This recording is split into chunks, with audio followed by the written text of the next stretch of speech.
स्वागत है मेरे प्यारे मित्रों। हाँ, मुझे पता है कि मैं वीडियो बहुत ही लेट अपलोड करी हूँ, पर मैं भी क्या करूँ, किसी न किसी काम पर उलझ जाती हूँ। हाँ, बस ये ही। खैर, तो फिर कहानी को आगे बढ़ाते हुए आज दिखाया जा रहा है मू एक गुफा के अंदर अपनी बची कुची ताकत के साथ खुद को हील कर रहा था और लियो गुफा के बाहर से डर डर कर छुप कर मू को देखकर अपने मन में कहता है, मास्टर मू जब से वापस आए हैं तब से उन्होंने मुझसे कोई भी बात नहीं की। शायद मास्टर मू मुझसे नाराज है। मू तब खुद को हील कर लेता है और अपना आंखें खोलते ही लियो को अपने सामने ही छुपा हुआ देख लेता है और लियो से कहता है कि लियो, तुम कब तक छुपे रहोगे? अगर तुम्हें मुझसे कुछ कहना है तो तुम मेरे सामने आओ। लियो मू के सामने आते हुए कहता है कि मास्टर मू, आपने जैसा मुझसे पहले कहा था कि मैं जूनियर चैन के ऊपर नजर रखूं, अगर मैं आपका बात मानकर ऐसा कर लेता तो जूनियर चैन आपके बारे में कभी भी पता नहीं कर पाता और आप दोनों के बीच कभी भी घमासान नहीं होता। मास्टर मू, इसमें गलती मेरी है। मास्टर मू, अगर आप मुझे डांटना चाहते हो तो आप मुझे डांट लो, चाहे तो आप मुझे मार भी सकते हो, पर आप मुझे अनदेखा मत करो। मू यहाँ डायरेक्टली लियो से पूछ लेता है कि लियो, क्या वो तुम तो नहीं जो डोडो के अंदर जादुई राक्षसी मणि है, ये वाला बात सब तक फैला रहे हो?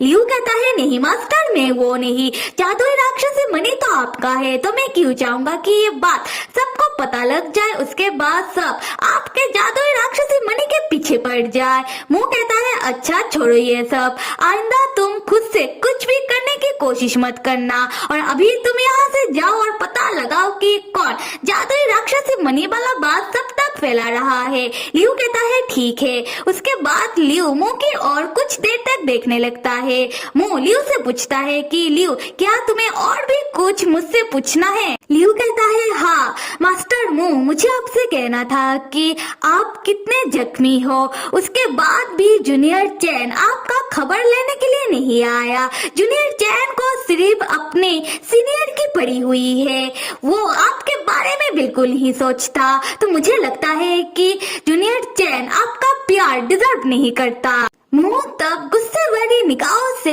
लियो की ओर देखने लगता है। लियो मू की ओर देखकर कहता है कि ठीक है मास्टर मू, मैं समझ गया, आप मेरी बातों से गुस्सा हो रहे हो, ठीक है मैं आगे कुछ नहीं कहूँगा। मू लियो को समझाते हुए कहता है कि मेरे प्यारे भाले लियो, तुम बहुत ही ना समझ हो। पता है, मैं जब अकेला रहा करता था तब मैंने खुद को समझा लिया था कि मैं मरते दम तक अकेला ही रहूंगा, पर जिस दिन से मैं जूनियर चैन से मिला तब से मैं खुद की जिंदगी उसके बिना सोच भी नहीं सकता। मैं अभी और अकेला नहीं रहना चाहता, मैं अपनी लाइफ जूनियर चैन के साथ बिताना चाहता हूँ। खैर छोड़ो, तुम मेरी बातों को अब नहीं समझोगे। जब तुम्हें किसी से प्यार होगा तब तुम्हें मेरी बातें समझ आएगा। हम लियो को देखते हैं जो मू की बातें सुनने के बाद वो जाने लगता है अपने मन में ये कहते हुए कि मास्टर मू, मुझे ये सारी बातें समझना भी नहीं है, मैं तो बस ये चाहता हूँ कि आप स्वस्थ रहिए और बहुत अमीर बनिए। यहाँ से सीन शिफ्ट होकर डिमॉन किंग इलेक्शन का सेकेंड राउंड दिखाया जा रहा है, जहाँ 10 के साथ बाकी कैंडिडेट भी आ चुके हैं और न्यूज रिपोर्टर हमेशा की तरह खबर सबको सुनाते हुए कह रही थी कि डिमॉन किंग इलेक्शन का सेकंड राउंड शुरू होने वाला है और सेकंड राउंड का लोकेशन है राक्षसी बर्फीला पहाड़, जहां सारे कैंडिडेट को हर एक मुश्किल का सामना करते हुए पहाड़ में से आइस माउंटेन लोटस को लेकर आना होगा। और हमारे पास है टोटल 15 कैंडिडेट और सेकंड राउंड का नियम है कि हर एक कैंडिडेट अपने जान पहचान वालों के साथ एक ग्रुप बना सकते हैं और उनके ग्रुप में वो लोग सिर्फ 10 मेंबर को ही रख सकते हैं और वो मेंबर कैंडिडेट का सेकंड राउंड क्लियर करने में मदद करेंगे। और जिस कैंडिडेट का ग्रुप आइस माउंटेन लोटस को 3 दिनों के अंदर सबसे पहले लेकर आएगा वही सेकंड राउंड में जीत जाएगा। पर कहानी में ट्विस्ट ये है कि राक्षसी बर्फीला पहाड़ में बहुत सारे ट्रैप बिछाए हुए हैं और ये ट्रैप और किसी ने नहीं बल्कि एल्डर्स ने खुद कैंडिडेट के लिए बिछाया है और हर एक कैंडिडेट को इन ट्रैप को पार करना होगा। उसके बाद लोटस लेने से पहले उन लोगों को बर्फीला चीते के साथ लड़ाई करना होगा। उसके बाद ही कैंडिडेट अपने जीत के ओर बढ़ पाएंगे। उसके बाद में उस रिपोर्टर राक्षसी बर्फीला पहाड़ के बारे में तारीफ करने लगती है और दूसरी तरफ हम टैन को देखते हैं जो अपने ग्रुप के साथ तैयार है और टैन के ग्रुप में है टैन के वही 4 दोस्त और साथ में टैन का प्यारा पति बाईजीन। और टैन फिलहाल सोच रहा है कि वो डोडो को जूनियर चैन के साथ रख कर वो अपने सेकंड राउंड के लिए रवाना हो जाए, पर डोडो नहीं मान रहा। डोडो टैन से कह रहा है कि दादा क्या आप सच में मुझे यहाँ अकेला छोड़कर जा रहे हो? दादा देखो मेरी ओर, मैं कितना प्यारा हूँ और साथ में मैं आपका मदद कर दूंगा। जो भी आपके रास्ते में आएगा मैं उसे मार मार कर आपके लिए भगा दूंगा। दादा डोडो एक अच्छा लड़का है और अगर रास्ते में आपको भूख लग जाए इसीलिए डोडो ने आपके लिए खाना भी रख लिया है। अभी तो दादा आप मान जाओ। पर जब डोडो देखता है कि टैन कुछ नहीं कह रहा, डोडो तब टैन के गोदी में आकर जीत करते हुए कहने लगता है कि डोडो दादा और पापा के साथ आएगा मतलब आएगा। खैर तब हम टैन को देखते हैं और टैन को देखकर समझ आ रहा है कि वो भी डोडो को रख कर नहीं जाना चाहता।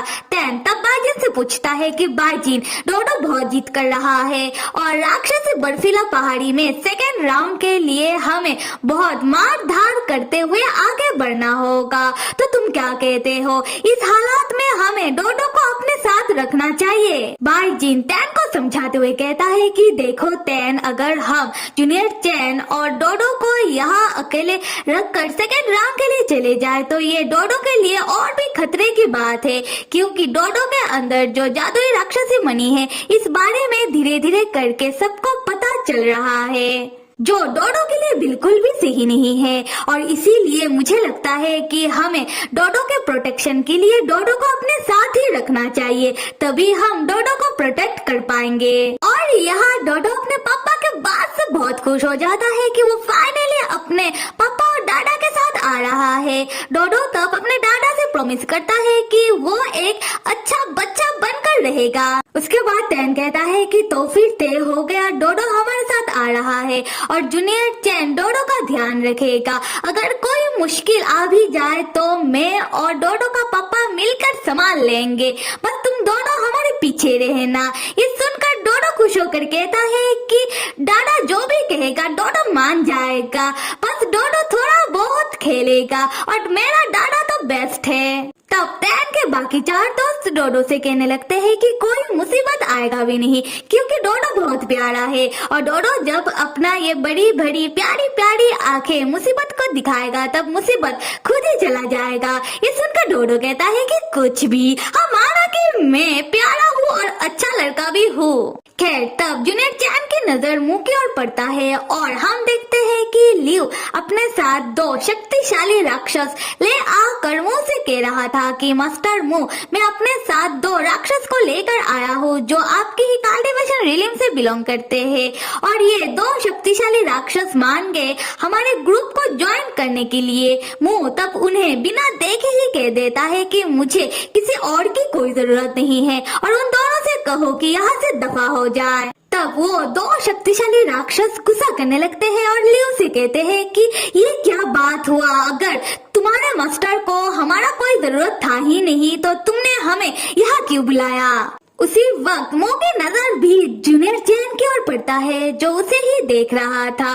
जूनियर चैन तब तुरंत वहाँ से चला जाता है और मुंह जूनियर चैन को जाता हुआ देखता रह जाता है। लियू तब मुंह और जूनियर चैन को ऐसा करता हुआ देखकर गुस्से में अपने मन में कहता है कि मास्टर मुंह, अगर आपको किसी और की जरूरत नहीं है तो ठीक है, मैं तो आपके साथ हूँ और मैं आपको सेकंड राउंड जिताने के लिए आपके लिए आइस माउंटेन लोटस किसी भी हाल पर लेकर आऊंगा। खैर फिर डिमोंटिंग इलेक्शन का सेकंड राउंड शुरू हो जाता है और सारे कैंडिडेट अपने अपने ग्रुप के साथ अपना प्लेस ले लेते हैं और जैसे ही न्यूज रिपोर्टर अनाउंस करने लगती है कि डिमोंटिंग इलेक्शन के सेकंड राउंड के लिए आइस माउंटेन लोटस को ले आने का कंपटीशन स्टार्ट, वैसे ही सारे कैंडिडेट राक्षसी बर्फीला पहाड़ के ओर दौड़ लगाना दौड़ना शुरू कर देते हैं। तब हम तैन को देखते हैं। जब तैन दौड़ लगा रहा था तब उसे एहसास होता है कि कोई उसके पीछे से तेजी से दौड़कर उसके पास आता है। तैन उसे तब पूछने लगता है कि अरे तुम कौन से राक्षस हो भाई, तुम अपने ग्रुप को छोड़कर मेरे पास क्या कर रहे हो। उसी वक्त तैन देखता है कि उसके पास और कोई नहीं बल्कि जीहो है। तैन जीहो को देखकर चौंककर पूछता है कि जीहो तुम यहाँ, तुम तो रुलेन के परिवार वालों के साथ मिलने के लिए गए थे। जीहो कहता है कि सरप्राइज, पर तैन तुम ये मत समझना कि मैं यहाँ तुम्हारे लिए आया हूँ, बल्कि मैं यहाँ आइस माउंटेन लोटस के लिए आया हूँ। तैन पूछता है क्या तुम आइस माउंटेन लोटस का क्या करोगे। जीहो बताता है कि तैन मैं कुछ नहीं करूँगा, बल्कि रुलेन को आइस माउंटेन लोटस चाहिए अपना कोई मेडिसिन बनाने के लिए। तब जीहो याद करने लगता है कि असली बात क्या है। तो असली बात यह है कि जीहो असल में आया तो है तैन के लिए, पर उससे पहले जीहो ने रुलेन के साथ एक डील किया, जहाँ जीहो को पता चलता है कि रुलेन को आइस माउंटेन लोटस चाहिए। तब जीहो रुलेन को कहता है कि जीहो को रुलेन से 1 साल की आजादी चाहिए, उसके बदले जीहो रुलेन का खास दवाई के लिए आइस माउंटेन लोटस उसे ले आकर देगा। खैर उसी वक्त रुलेन अपना टेलीपैथी के जरिए जीहो के पीछे से आकर जीहो को पकड़ के कहने लगता है, जीहो मैंने तुमको कहा था ना कि तुम 3 मिनट से ज्यादा किसी पराये मर्द को नहीं देख सकते। जीहो तब चौंककर रुलेन से पूछता है कि तुम यहाँ क्या कर रहे हो। तैन तब जीहो और रुलेन को देखकर और ज्यादा चौंक जाता है और अपने मन में सोचता है यहाँ हो क्या रहा है समझ नहीं आ रहा। और जीहो और रुलेन वो दोनों खुले में लड़ाई करते हैं या फिर रोमांस, ये भी समझ नहीं आता। उसके बाद तैन दौड़कर बाजिन के पास चला जाता है। हम बाजिन को देखते हैं जो पहाड़ी में तैन से थोड़ा आगे आगे चल रहा था और कुछ देर जाने के बाद बाजिन रुक जाता है। तैन बाजिन के पास आकर पूछता है कि बाजिन क्या हुआ। बाजिन इधर उधर देखने के बाद कहता है कि तैन मुझे यहाँ कुछ तो गड़बड़ लग रहा है, देखो इस प्लेस को, यहाँ कुछ ज्यादा ही सन्नाटा नहीं लग रहा। तब हम तैन के बाकी चारों दोस्तों को देखते हैं और उनके बीच में जुनैड चैन के गोदी में डोडो को।